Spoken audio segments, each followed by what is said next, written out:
Good morning from Sydney. My name is Declan, as Michael said, and this is my colleague Ben.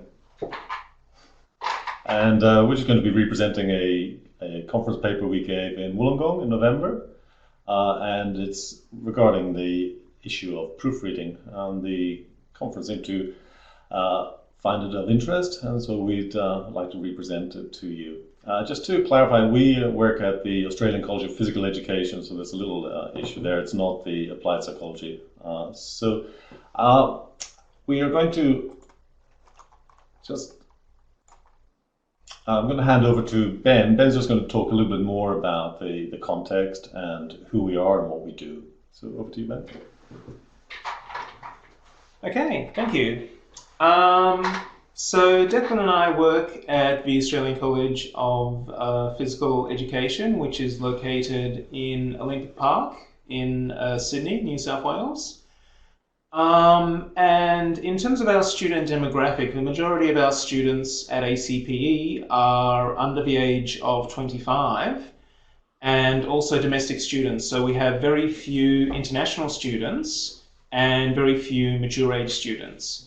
And on top of that, in addition to offering degrees in what we might call traditional areas, such as business and education, we also offer degrees in areas that are probably a bit unconventional. So areas like dance and fitness and sports coaching.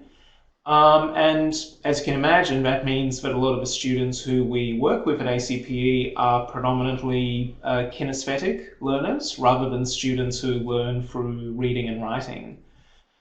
We also have a high proportion of students who come into university on band 3 or below.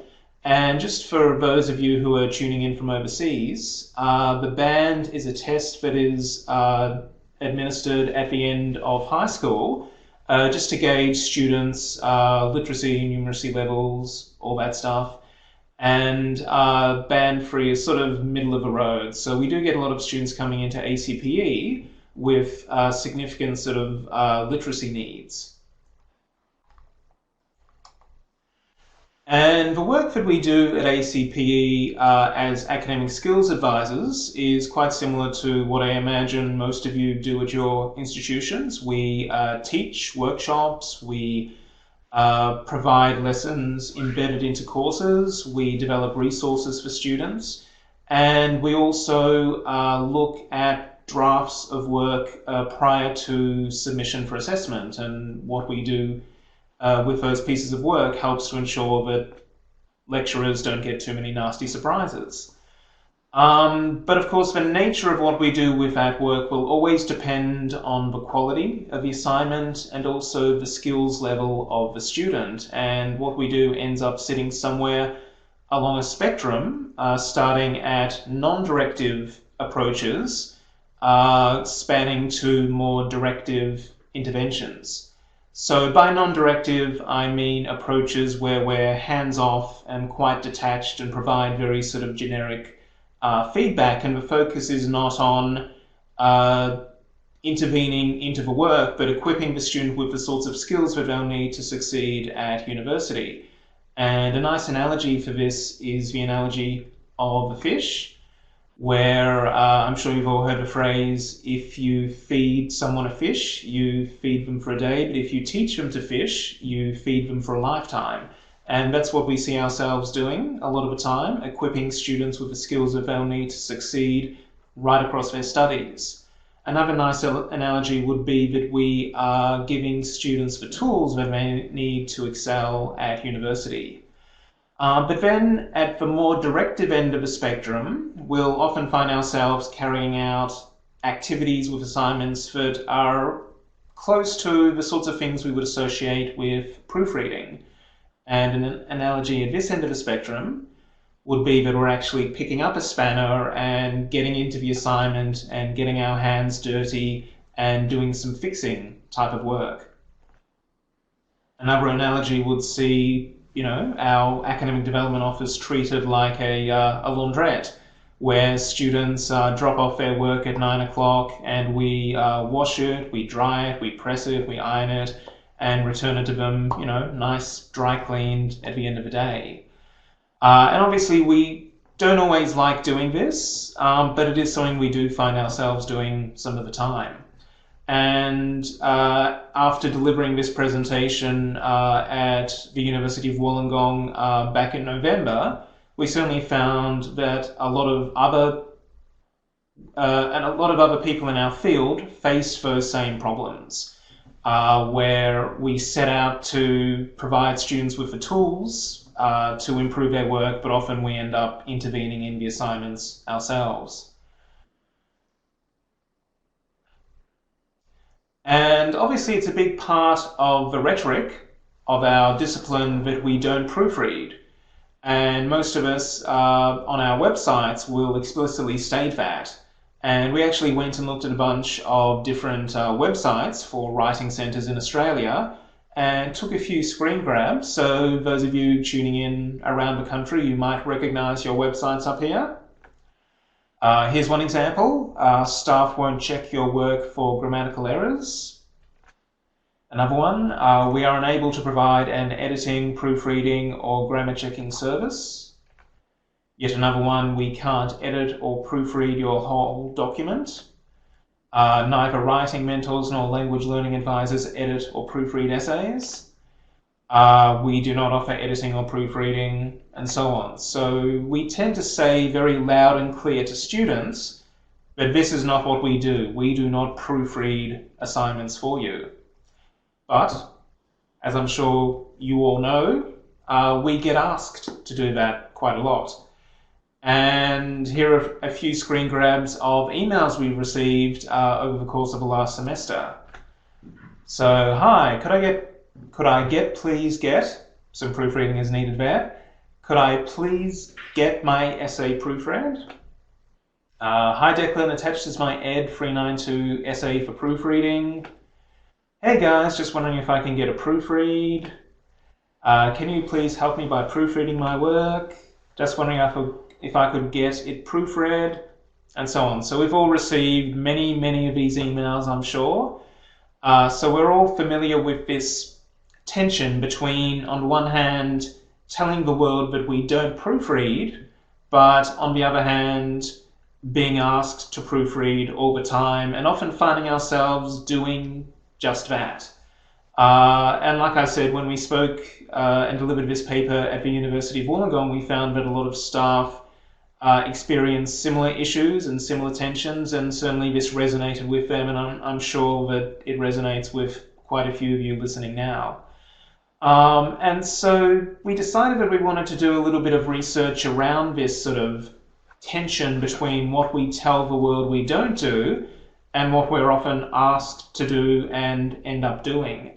So I'm going to hand you over to Declan now, who will talk a little bit about some of the theory that's been written in this particular area. Over to you. Okay. Thanks, Ben. Yeah, so faced with the request from students, we often ask ourselves how we should respond. Should we just say a flat no, sorry we don't do this, as the common rhetoric would suggest we should? Or maybe we should actually explore the issue with the institution, with our staff, as to what they would consider is acceptable intervention. And maybe we need to revisit the whole idea of what we mean by proofreading. So what I decided to do in myself and Ben, we started to look at the literature and look and delve a little deeper into the background.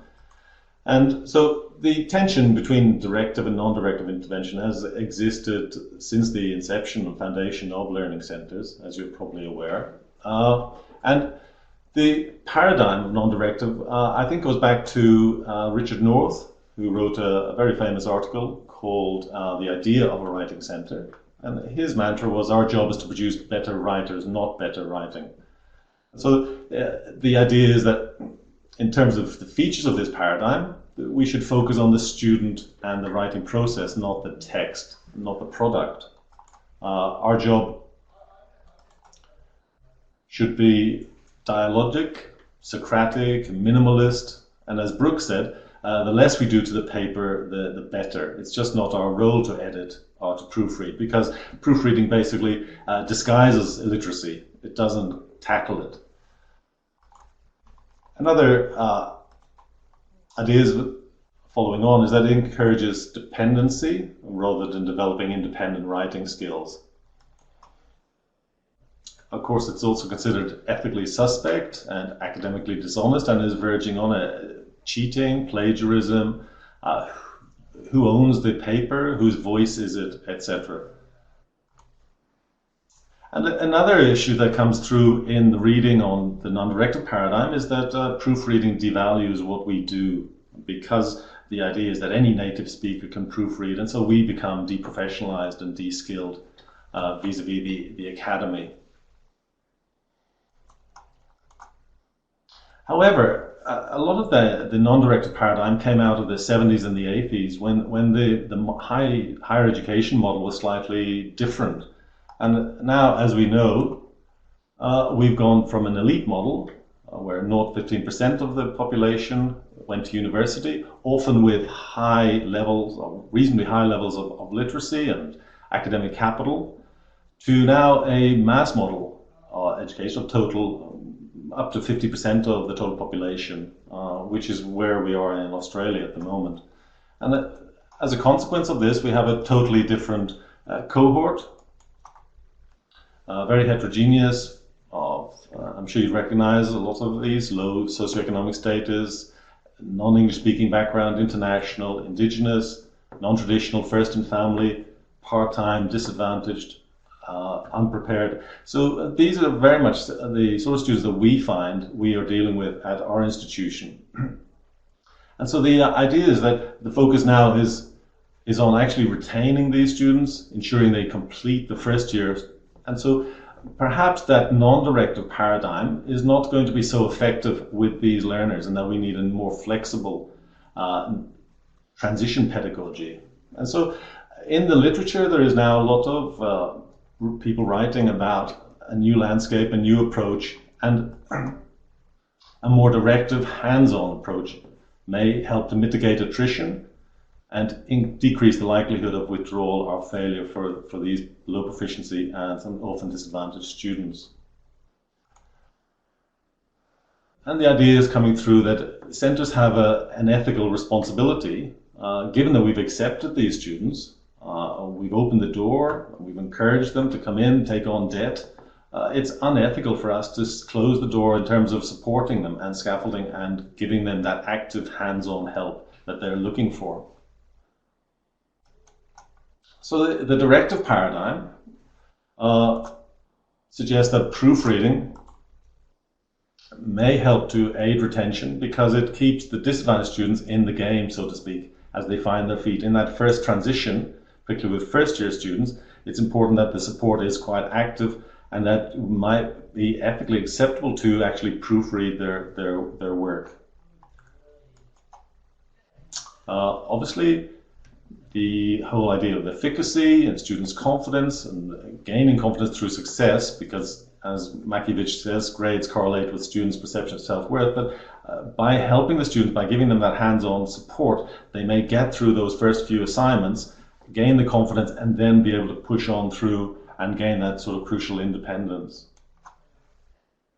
Again, the same sort of ethical notion that proofreading helps to level the playing field so that the students get a fair hearing from their academic tutors who grade their papers. There's also the notion that proofreading can be developmental, it can be formative. The students can see the process of changing, improving, rewording, rephrasing, scratching out, etc. And through that they see that writing is a process and that it requires rereading.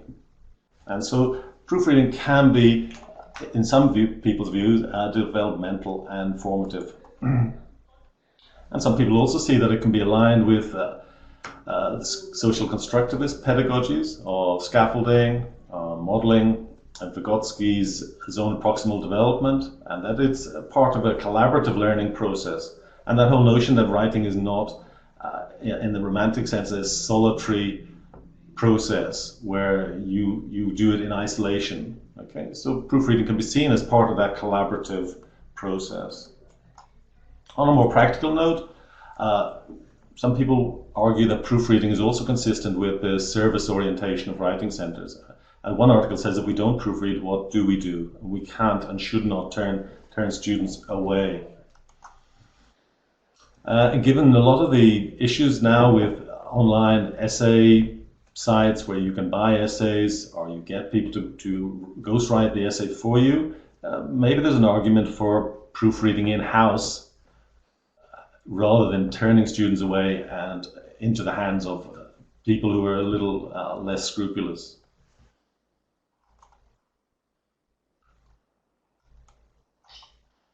And finally, in addition, one writer said that proofreading may just be the entree. It might be what gets students in the door, but once they're in, then we can engage and develop a relationship, and they come back for lots of other services which we also provide.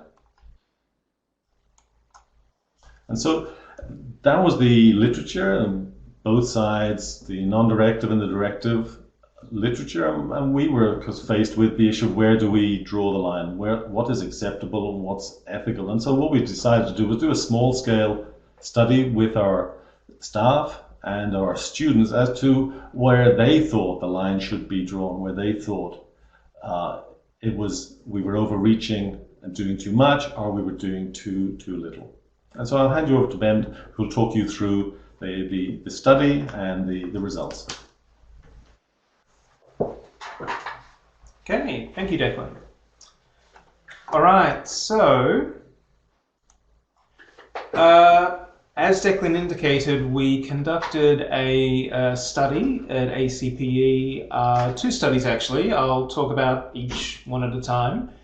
The first study was of staff and students, and by staff I mean academic, discipline-based, course-based staff. And I see that Damien has just posted something. In Australia, we have a government scheme called HEP, by which underrepresented members of society are supported to enter and succeed in tertiary study.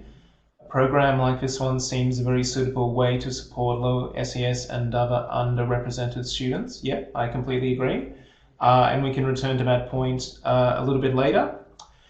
So we conducted a study of staff and students at ACPE, and we presented them with a range of comments. So the sorts of comments that we would put on a student's assignment.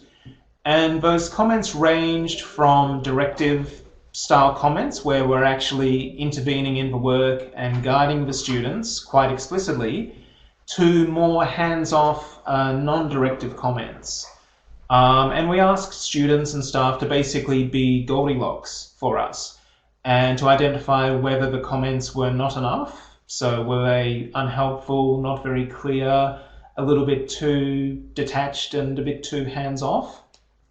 Or were they too much? So were we being a little bit excessive in our feedback and wresting the voice away from the student and replacing the students with our voice? So basically taking control and directing the student, or was it just right? And I think just right is fairly self-explanatory.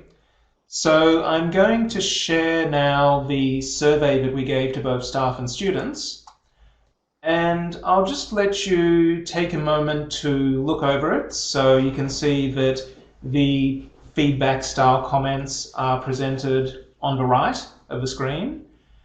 Sorry, the feedback style comments are presented on the left and the rankings are presented on the right. So just take a moment to look at those.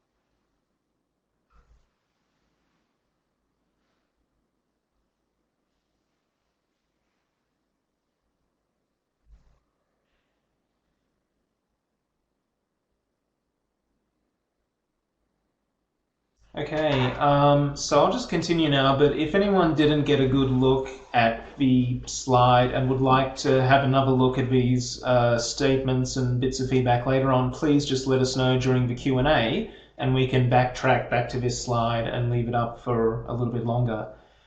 Okay, so those were the feedback statements that we posed to staff and students, and here we have their rankings. So first of all, we'll look at the student votes, and as you can see, green stands for just right, and the majority of students felt, hey, all these comments are great, this is fantastic. So the students tended to be a little bit more less discriminating than staff in terms of what was not enough, what was too much. They were pretty happy with everything. Even so, there are a few little patterns here that I'll point out and that we'll compare subsequently to staff patterns. So first of all, the highest number of votes for just right went to the comments that I've just put circles around. So a comment about a run-on sentence and a full stop being needed, a comment about a comma being needed after an introductory phrase, and a comment pointing out that an ampersand is needed in a reference. So these are fairly generic sort of mechanical proofing comments, and they were the ones with most students felt were just right, exactly what they needed. So fairly sort of simple mechanical proofing stuff. The comments that the most students felt were not enough were these ones that I've just highlighted now. So this sentence is not grammatical, and this doesn't make sense. Read it aloud and you'll hear what I mean. Can you rewrite it? So, and I think what's obvious from these comments is that they're not giving the students very much to work with. Basically, it's just saying, here is an issue, you need to fix it, but it's not actually explaining what the issue is or how the students can go about fixing it. So the students felt that was problematic, and I think we can probably see why it's problematic. And finally, the comments that students felt were too much, which were just sort of going a little bit overboard and being excessive. This one got the most votes in that category. A comment where we suggest that an introduction needs to finish with some alternative text, and we actually provide an example of that alternative text for the students. So this analysis will look at the air temperature and extreme weather events in more detail and then examine how these determinants, etc., etc. So an instance of us actually going in and producing text for the student was agreed upon as being too much. Although, as you can see, the green definitely outstrips the red on this particular question. So even still, most students felt, hey, this is great, this is good for me. But still, the highest number of too much votes went to that particular comment. Now, the staff results, as you can see, staff were a little bit more discriminating. So there's a bit less green, a bit more, of the other different colors. Now, the comments that they felt, or that most staff felt were just right, were these ones. The one about needing an ampersand in a reference, the one about needing a comma in an introductory phrase, and one that pointed out that the topic sentence doesn't quite match the content of the paragraph. So the majority of staff felt that these comments were just right. That and again, they're similar to the ones with the students identified as being just right. They're sort of generic mechanical proofing style comments. The ones that the highest number of staff felt were not enough, again, quite similar to the students. The comment that simply said the sentence isn't grammatical but didn't explain why it wasn't grammatical, and the comment that said that a sentence doesn't make sense, can it be rewritten, but not actually explaining why it doesn't make sense.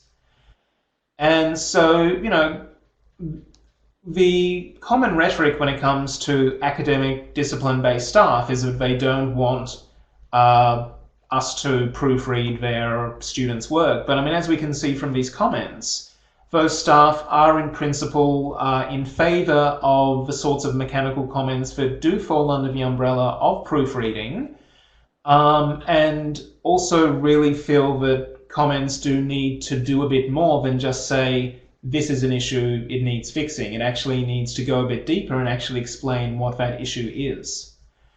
Now, when it comes to the comments that the highest number of staff felt were too much, again, the same comment that was identified by students, whereby we actually produced some text for an introduction, but also a comment where we actually intervened and rewrote a piece of problematic text. So number 9, this is confusing, do you mean ...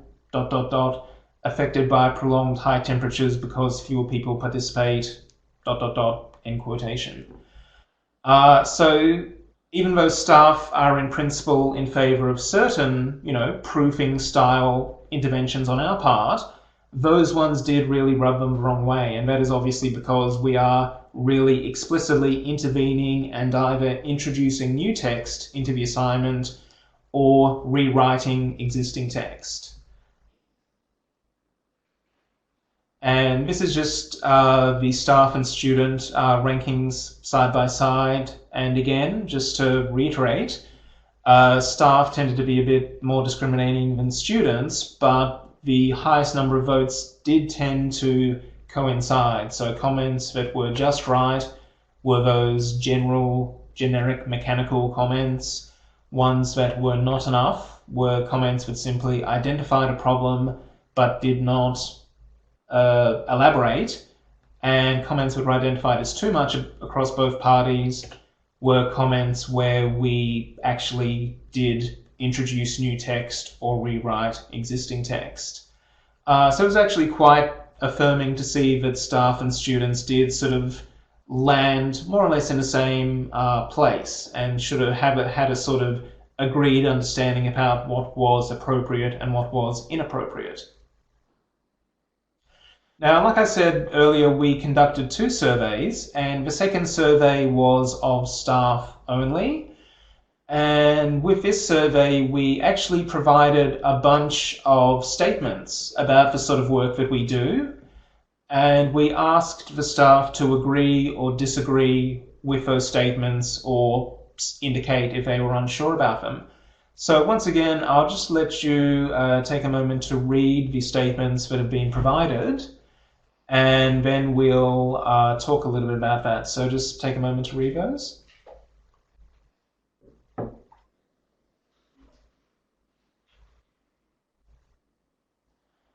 And yes, Dawn, yep, we have that same issue as well, where some staff do send students to us for proofreading, and then we sort of put up that wall that we indicated at the start where we kind of often say we can't do that.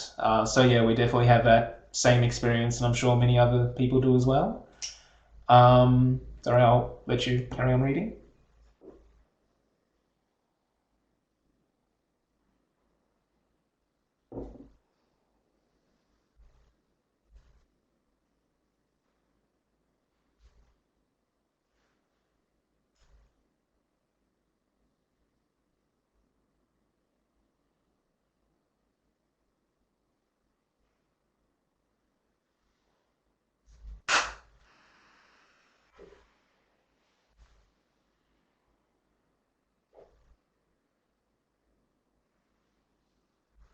Oh, yeah, okay, yes. Sorry, the ADO stands for the Academic Development Office, which is the particular institution within our institution where we work. So probably equivalent to your writing centre or learning centre, whatever you wish to call it.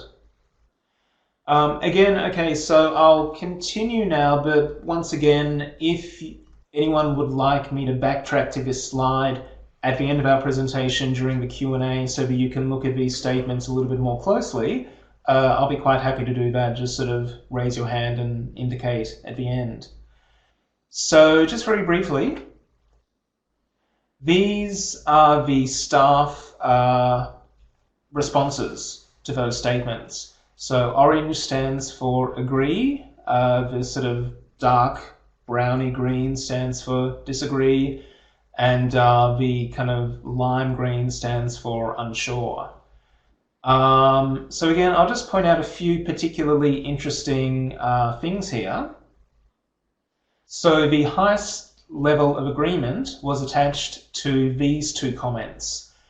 That the level of directiveness of feedback should vary depending on the student's writing level, and that the degree of intervention in a student's draft depends on the language and literacy ability of a student and their stage of education, so first year, second year, third year, etc. And I think what's interesting about this is it shows that staff are, once again, they are in principle of us supporting students where that need lies. And obviously that would be with students who are primarily kinesthetic learners, who are not very literate and who need a lot of support with their written expression and grammar, and students who are quite needy. So staff, as you can see here, are in favour of us intervening and in agreement that the level of that intervention and extent of that intervention should depend on the needs level of the student. However, the comment that got the highest score in terms of disagreement was this comment, that it is acceptable to fix students' pre-submission work for surface errors. So, for example, grammar, punctuation, spelling. And the comment that was the most polarizing, where agree and disagree were neck and neck, was this one, that errors should be highlighted in a draft but never fixed. So as you can see, agree just sort of edges out disagree, but they are still very close. And I think what's particularly interesting about these two particular rankings is that, as we've already established, there is, in principle, a lot of support for many of the activities that do fall under the umbrella of proofreading among academic staff. But as you can see, when you attach the word fix to it, so it is acceptable to fix and errors should be highlighted but never fixed, that does actually provoke a response. It provokes a negative response. And so I think that there is a certain stigma attached to the word fixed, that it carries a certain sort of negative connotation. And I think that's just interesting because while, as we've seen, staff are in favour of many activities that we would technically call fixing, when you actually start to call it fix, it actually... Sorry, there's a telephone ringing in the background. These fun little things that happen during online presentations. But yes, when you actually attach the word fixing to it, it actually carries a very negative connotation, even though a lot of those other activities that fall under that umbrella are in principle approved of. So based on this, we sort of developed a few key sort of messages, I guess, or at least we attracted a few key findings. So first of all, that in principle, many staff do support the sorts of generic examples of proofreading that we've been talking about, contrary to the common rhetoric that staff are against it. And in addition, staff and students do commonly agree on what constitutes appropriate feedback as well as what can constitute inappropriate feedback, though as we've seen, often students are also in favour of the inappropriate feedback because it does benefit them. And also staff do mostly agree that comments which simply indicate an issue but don't elaborate on it are insufficient. So I think that staff do want us to be a bit hands-on when needed. But of course, as we have seen, staff are reluctant for us to actually provide written examples for students. So to provide an example of how their introduction should end, or to provide an example of how a piece of problematic text could be rephrased. Sorry, I see that there is a lot of discussion going on in the chat room, and that's fantastic. And we'll sort of get into some of those discussion points shortly.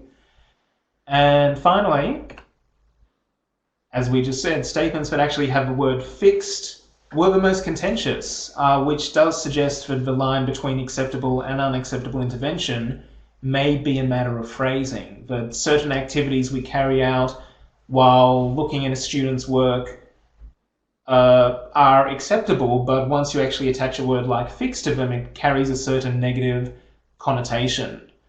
So those were some of the key findings that we extracted from our research.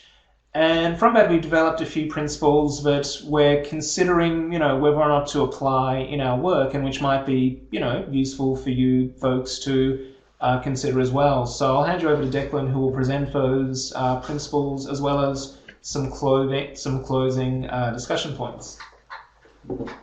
Hi again. Yeah, I think principles is a very grand term. I'm not sure we're quite ready to present any principles, but we couldn't think of a better word. So maybe suggestions for good practice might be better, but I think the issue for us was that that sort of dogmatic "we don't proofread" didn't have a sufficient nuance or flexibility, certainly for the students that we deal with. And looking at the literature, we think that maybe it is time to revisit that whole non-directive paradigm given the changed landscape, because we felt that it just wasn't necessarily an effective approach with our students who required more hands-on support. But as I say, with these suggestions, they are just ideas, and we're still in the process of sort of trying to resolve some of those tensions on a daily basis. I think one of the things we do agree on is that last-minute drafts will not be proofread, and I'm sure you've all experienced those. Can you fix this? It's due in the next 10 minutes. So things which are obviously underprepared and last minute, we just send them back to the students with a note, obviously a stern note. I think it's come through from the academic staff that unilateral substantive revisions are not acceptable, and I think that's fairly commonsensical in terms of voice and authority and ownership. It's clear that if you make unilateral substantive revisions, it's just not appropriate, and again, it's verging on academic dishonesty. I think we look to the idea that if the errors are recurring, i.e. subject-verb errors which are strewn throughout the paper, that we will fix it once or twice with a comment and possibly suggestion for a website to look at or some supplementary remedial activities.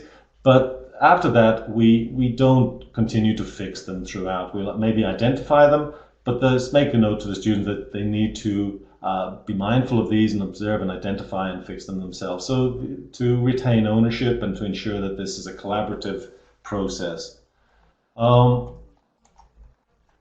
I think any changes to the text should be posed as questions. What about, or do you think, or should you, or have you thought about? So again, to encourage the reflection and engagement rather than picking the pen up and just doing it for the student. Again, trying to get this process into a collaborative space, I think, as I've said, trying to help them to identify and self-correct is where we want to go. So moving from a very close collaboration to where they can stand on their own feet and self-edit. I think also, we think we can draw the line on how much proofreading we will do with the same assignment. And we limit it to 2 drafts. I'm not sure what your institution does or whether you have a policy, but I think with us now we've said 2 drafts is more than enough. And then over time we taper the support as the student becomes more confident and more effective at editing and self-editing. I think another point that came through is that faculty staff should be made aware when they're grading that the work has been screened and has been supported and scaffolded, so that there's an element of transparency in the process. Again, students who rely, and we know who are sort of regular people who come to us and send us drafts and so on, that they need to commit to some face-to-face tutorials and writing development, rather than having this sort of one-way unilateral unidirectional process. So they have to come in and commit to a tutorial. And I think finally, really this process of actually exploring the issue with the academic staff, with the students, and also with learning advisors in other centers has been really, really useful. It's opened up. Everyone's really struggling with the same issues, and what we were hoping to do is get some sort of consensus and some idea of good practice that we could all abide by, rather than just having an ad hoc approach. So the sort of level of proofreading that's done depends on who the draft is sent to. So Ben will do more than I will, or I'll do more than Ben will. And so we're just trying to get some sort of consistency, transparency in the whole process. So I think we found it a really good project. I think the academic staff learned a lot about what we do, and it was really something that I would suggest is worthwhile in your institution as well. There are lots of things coming up, and we'll address the questions in the chat box. Just to finish, some of the points for discussion we came up with, that maybe should academic staff take the lead in defining what is acceptable third-party intervention? So should they actually be presented with the sort of comments that we gave to ours and get their feedback and see what they think is acceptable? After all, they're going to be grading the material. What about intervention? Is it different for non-native speakers, international students, and low proficiency native speakers? A lot of the literature seems to suggest that proofreading is acceptable for students who have a language deficiency, but not for students who have a literacy deficiency. And so I wondered about that. The numbers are wrong here. Another point, is directive intervention that we discussed feasible in larger institutions? Is it not an ethical issue? Maybe it's just a logistical issue. We are a small institution. We have only about 1,000 students, and so we can deal with this sort of process because we're not overwhelmed by the numbers that you might be in some of the larger institutions. Another point, maybe for intervention to be formative, does it have to have a face-to-face component? And I'm sure a lot of the drafts that you receive, as we do, are just electronic drafts and we just do track changes on Word, but that's not necessarily very formative. And so is it possible to make that process, that electronic process, more formative by doing some video feedback? And this is again an area that we're looking to explore and develop. And finally, as I say, that tension that we set out to explore, we haven't resolved.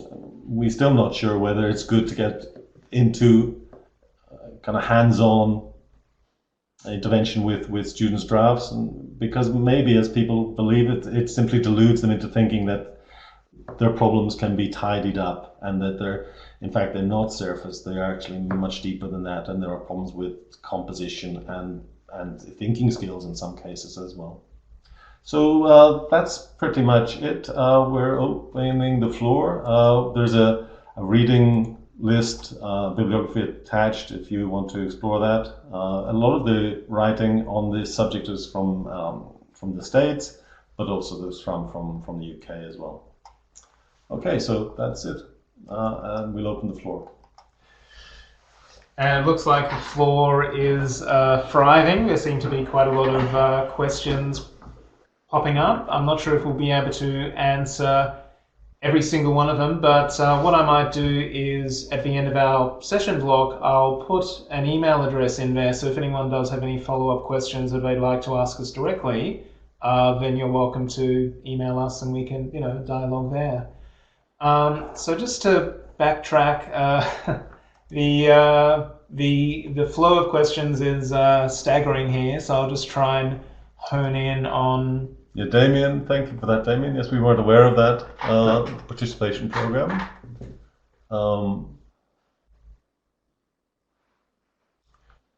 But yes, I think I think certainly in our institution, we most of our cohort are, I would say, SES students and underrepresented, and so we feel that we have a sort of social responsibility as well as simply a sort of academic responsibility. And that sort of segues nicely into Dawn's question about leveling the playing field in terms of equity. And certainly a number of the students at ACP, a good significant proportion, are students from lower SES backgrounds. And so they do come in with greater needs as a result of that, and that is part of what we do if we do engage in activities that are, along the lines of proofreading. It is a way of helping to level that playing field a little bit more. And also, obviously, we're also, through that, aiming to equip them with the tools that they'll need to succeed at study, but because they're just starting at a different starting point, often a little bit more hands-on intervention at first does benefit those low SES students. Okay, so just scrolling down.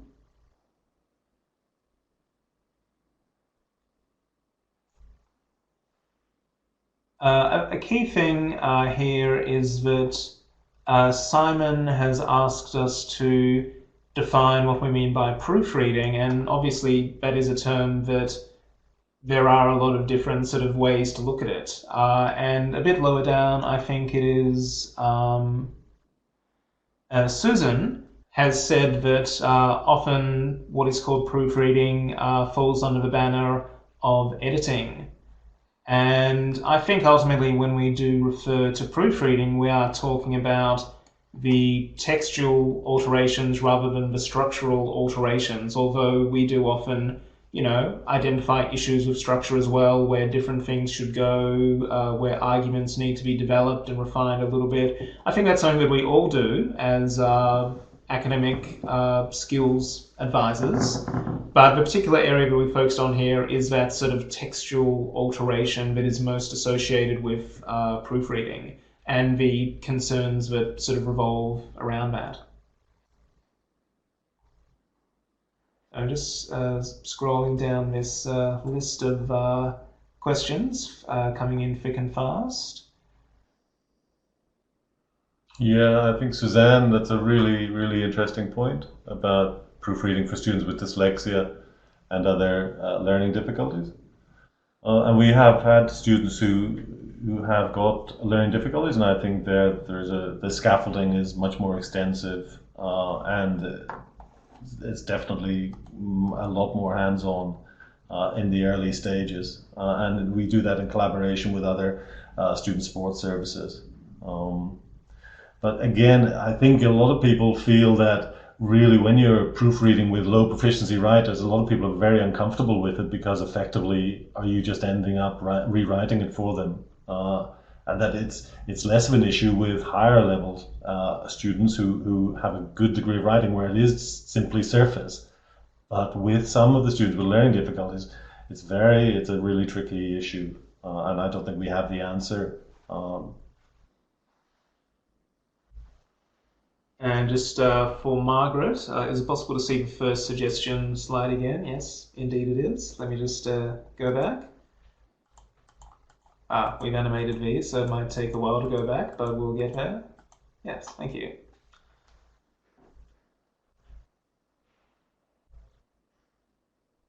I think at the conference in Wollongong, we got a sense that everyone is ignoring the common rhetoric. Nobody really turns students away and closes the door. And we felt that just people do help. They do involve, but there's no consistency. There's nowhere you can turn to for sort of guidelines about what's acceptable. And so it's simply done on an individual ad hoc basis. And perhaps that's the way it always will be done.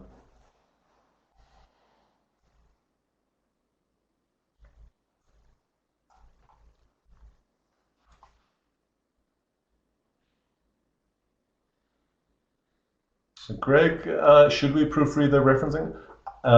Yes, I think so. I think that's an area that there aren't so many ethical issues there because you're not really changing the text as such. You're simply doing something quite mechanical. That would be my view anyway. And again, a lot of this is part of that transition, I think. We often find that students in the second, third year, they've moved on and they're reasonably confident. Although we do have some students who continue to pass stuff back to us to have a look at. In response to Vanessa, I was wondering whether responses from staff varied across disciplines. At present, we've only looked at the general responses. We haven't actually drilled deeper and analysed them and separated them according to discipline. I imagine there would be, some differences between, say, business staff and fitness staff and dance staff. Like I said, we have a very eclectic range of courses. So I imagine there would be some differences, but we haven't sort of drilled deep into those yet. But that would obviously be part of the next stage of analysis. I think a lot of the literature suggests that, for example, if you're doing an English major and your work is being proofread, then the academic staff would have an issue with that. Whereas perhaps when you're doing something that is vocational, in terms of like dance and so on, where the content is quite different to an English major essay, for example, where the style is of real importance, then perhaps proofreading is less acceptable when you're doing an English major, perhaps. And Carol, so will you write this up? Yes, we do intend to write this up at some point. In response to your interest in the questionnaires, let me just sort of backtrack a little bit. So I'll bring them up just for you to have a closer look at those. I think, Dawn, as you say, you don't overtly close the door, but some students see that we don't proofread on our website, so they don't even knock. That's a really good point. And if you have that sign in your door, what are the students supposed to do? So that's why I think maybe we should have a rephrasing of that sign on the door. I'm not quite sure what it will be, but it certainly should be a little more nuanced.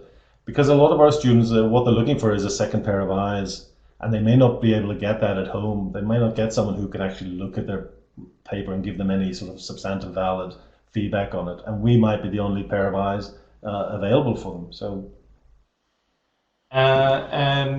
Someone, I think it was Carol, asked us about the sample of our survey. So for students, we surveyed students who were enrolled in an undergraduate foundation unit here at ACPE, as well as a few of our regular customers who have been frequenting our services over the course of the year. So the student pool was around 50 students, and the staff pool we surveyed mainly discipline-based academic staff here at the institution, but also a few staff that we were acquainted with outside the institution, and so that survey number was around 35.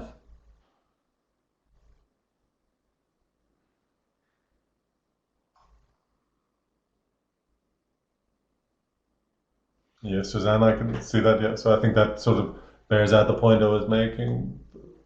Again, if it's an English language course, then it's important for the academic staff or the grading staff to see what level of English the students have. And I think that is where proofreading can be sort of deceptive. The academic staff can be deluded into misgrading a piece of work because it actually doesn't reflect the student's ability, because it's been proofread and supported by people in the Learning Centre. That's another of the issues. But I think maybe that's where, by being transparent, and we actually identify that we have supported this work has been proofread, and we name it, then I think that might help that particular issue. And that sort of resonates with a question that Joanne raises regarding if intervention takes place, does that create an academic integrity issue? And we actually see our role as a way to prevent those sorts of issues. So it's better that if a work needs to be proofread, that it's proofread internally by us as part of our service, rather than students looking elsewhere and getting third parties to intervene even more drastically in a piece of work. So we sort of see it as a way around those academic integrity issues. And often when we proofread, we can identify cut and paste paragraphs and paragraphs which haven't been referenced properly, so we can actually help in that regard. And Damien's standard interaction with uni students, please check my grammar, we don't provide that service. Okay, please check my structure, proceed to check and provide feedback. And how about for grammar? Absolutely, yes, that does, that definitely resonates. And, you know, as I'm sure we all know, form and content are intertwined, and it is hard often to provide that sort of structural editorial advice without also offering that sort of generic proofing, you know, advice as well.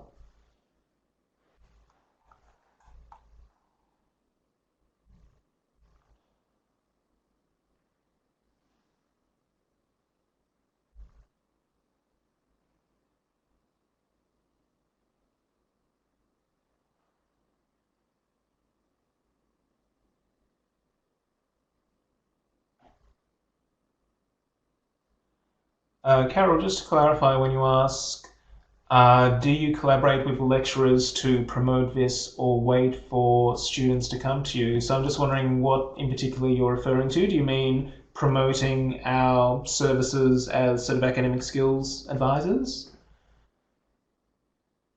And sorry, just in the meantime, sorry, just keeping on track of these questions. What about those students who are lucky enough to have family members who can proofread their materials? Students would then need to declare any kind of help. So that question comes from Margaret, and that is obviously a huge question that I'm not sure that we're in a position to answer here and now. That obviously digs far deeper into issues of academic integrity. I mean, we all know that students will get support from family members, and that there is obviously a difference between, I mean, there is conceptually a difference between a family member looking at, so I'm just trying to, thank you, looking at a piece of work and providing feedback, and a third party, external third party, looking at a piece of work and providing feedback. But that's sort of one of those things that is just sort of common knowledge, not really, you know, something we can answer. I obviously that is an interesting point and worth discussion, but I'm not sure we can answer that one here and now. Sorry. I think, Ali, the point you made there is a good one, that it opens the door to all sorts of other conversations. I think that is a point well made, and I think we've experienced that often students, once it's breaking through that sort of barrier of actually coming and speaking to someone about their work, and if we can catch them there, and they then tend to come back, and we develop a long relationship, but which is not just based around drafts and proofreading, but we explore all sorts of other areas, and I think, as I say, that proofreading may just be the first step. And Carol, so if by service you're referring to like proofreading service, we certainly don't tell students that we proofread. So we continue to maintain that, you know, rhetoric, that it's not, you know, part of what we do. But certainly we wouldn't turn away a student if they did ask us to proofread. We would not put up that wall. What we do might not be the sort of proofreading they want, where we sort of fix every single thing, because obviously we know that there is a line that we need to respect. But we definitely would not necessarily turn them away if they asked for that. It would be a case more of aligning their thinking to what we consider to be acceptable.